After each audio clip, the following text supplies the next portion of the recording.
యొక్క ఆజ్ఞ లేకుండా ఎవరిని పెడితే వాళ్ళు అక్కడికి తీసుకెళ్ళకూడదు. ఎప్పుడైనా హిమాలయ యోగుల దర్శనానికి వెళ్ళాలంటే దానికి ముందు కొంతకాలం జపం చెయ్యాలి, తపం చెయ్యాలి.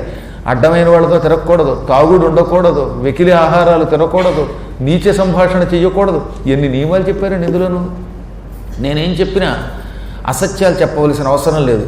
దేవీ భాగవతం వంటి వాటిల్లో చెప్పారు కాబట్టి చెబుతున్నాను.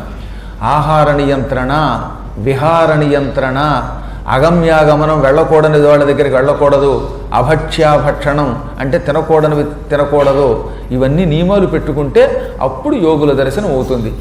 మీరు మానవ కథ ఆవిష్కరణకు వచ్చారుగా, అందులో ప్రత్యేకంగా మంత్రదీక్ష గురించి ఉంటుందన్నమాట.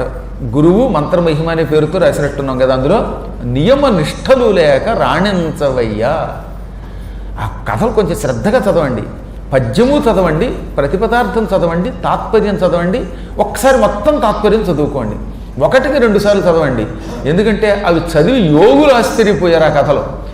సాధకుడు ఎలా ఉండాలి, ఒక మంత్రం పుచ్చుకొని గురువు దగ్గర దానిని ఎలా సాధన చేయాలి, అప్పుడు ఏ నిష్టలు పాటించాలి, ఆ సమయంలో గురువు ఎలా గుర్తుకు రావాలి, అవన్నీ చేసిన వాడు ఏ స్థాయి కడతాడనేది అందులో మంత్రమహిమ అనే కథలో ఉంటుంది. అందువల్ల ఈ మహాత్ములు